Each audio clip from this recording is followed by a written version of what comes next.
you can change them. You can reassign the contents at any position to be a different value. So in this example, we're setting fruit as a variable to have the value banana, apple, cherry, and then we're going to change it so that the first item isn't banana, it's pear instead. Let's go through this a line at a time and draw out the reference diagram. On line 1, we create a variable fruit and assign it to a list with 3 items. We have banana, we have apple, and we've got cherry.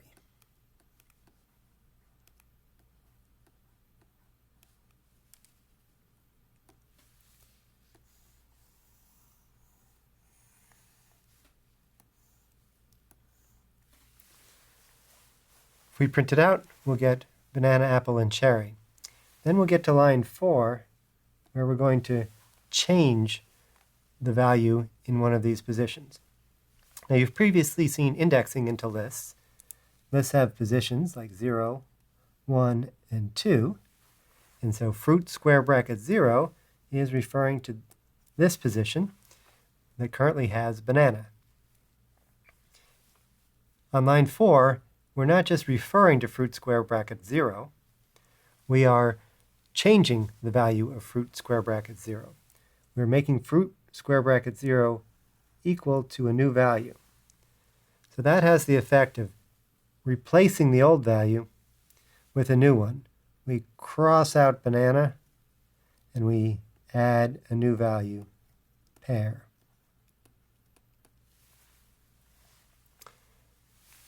Then we get to line 5, where we're going to make another replacement.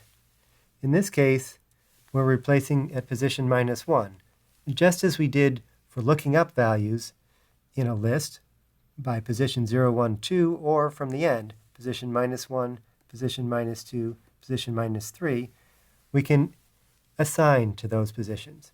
So fruit square bracket -1 equals something. That's going to cause us to cross out, replace the current value that's there with a new value. In this case, orange.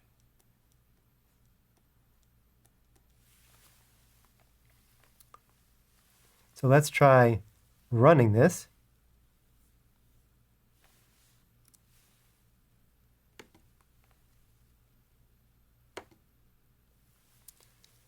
The first time something is printed, we have the original values of banana, apple, and cherry. Then we made our 2 substitutions, and then we printed something else. We printed the new value of fruit, which had pear, apple, and orange. Instead of just replacing a single item, we can replace the items at a particular slice. Using the same slice notation we used for looking up items, we can use that to find a place where we want to do a replacement. So let's look at this one in CodeLens. The first line, when we execute it, creates a variable called alist. Alist has as its value this list of 5 or 6 items, A, B, C, D, E, and F. And line 2 is going to mutate to destructively modify this list. Now remember that when we use the slice notation, we're referring to a subsequence of the list. And we begin at position 1, and we go up to, but not including, position 3. So this is a slice that's 2 items long, and we're going to replace those. Going to get rid of that whole slice, and we're going to add in 2 new items there, X and Y. So now when we print it out, let's just see the net effect of that. Clear our notations. We've now replaced the items at positions 1 and 2 with x and y. And if I print it, I now get AXYDEF instead of ABCDEF. Now we're not required to have the things that we add in be of the same length as the things that are being replaced. Here's an example showing how we can actually use this reassignment to delete items. So in this case, we first assign a list to have the values A, B, C, D, E, and F. We're going to start at position 1, go up to position 3, but not including position 3, and we're going to delete those items and replace them with the empty list. So we're going to replace them with all of the items that are in this empty list, which is nothing. So we're really going to just get A, D, E, and F. Sure enough, when I go forward, I get A, D, E, and F. Lists are mutable, strings aren't. We could reassign to position 0 in a list. We cannot reassign to position 0 in a string. So for example, if I run this code, I set the variable greeting to be a string, and then I try to change the thing at position 0, just analogous to what we were doing before. We had greeting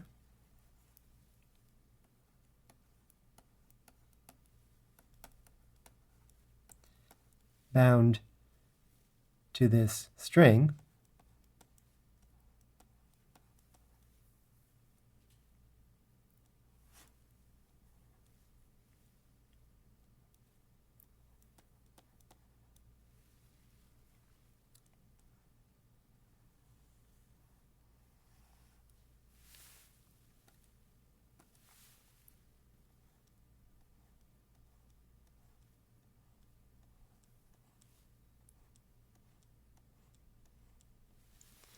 So we have greeting bound to that string. In position 0, we've got that H, and you might think that we could just replace the H with a J. But we can't do that. That is not permitted, and we get this error message. We get a message saying type string does not support item assignment. We can't reassign a value within a string. Now suppose we really did want to take our hello world string and turn it into Jello world. How could we do that? We can't reassign at position 0. That's what we found out just a moment ago. So how do we do it? Well, we can take the string hello world and we can make a new string that has some of hello world, but a little bit different. In particular, we're going to take that hello world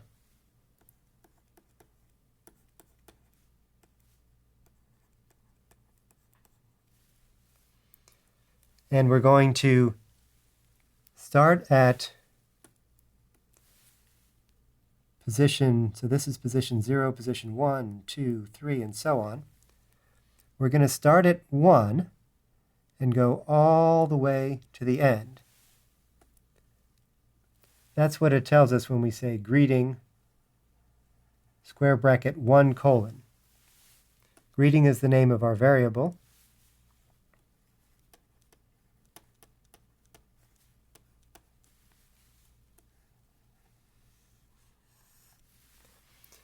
And we're going to start at position 1, that's with the letter E, and go all the way to the end. Because we don't have anything after the colon, that means keep going all the way to the end of the sequence.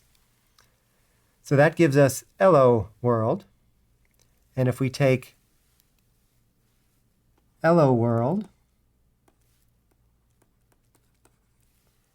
concatenate that onto J, we get Jello world.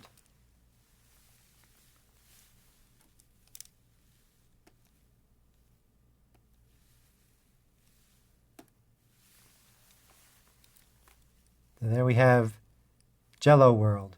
Now notice on line 4 it says print greeting.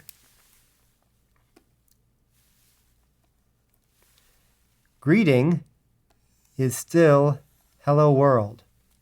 So that's why we get this as our second line. New greeting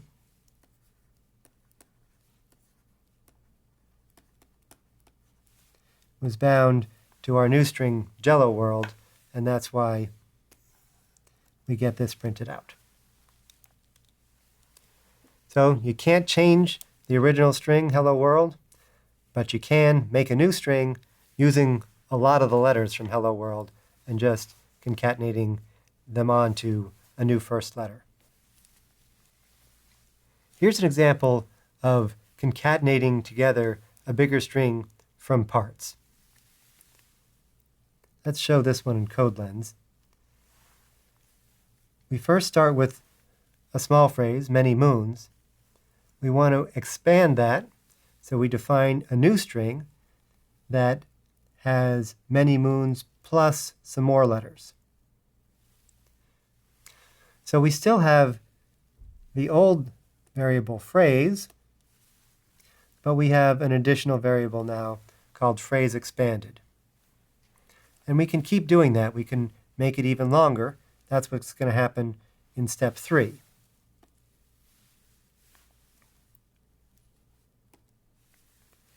So phrase larger is yet a longer string. Notice that the previous variables are still bound to their original values. And then finally, we're going to replace that small m with a capital M.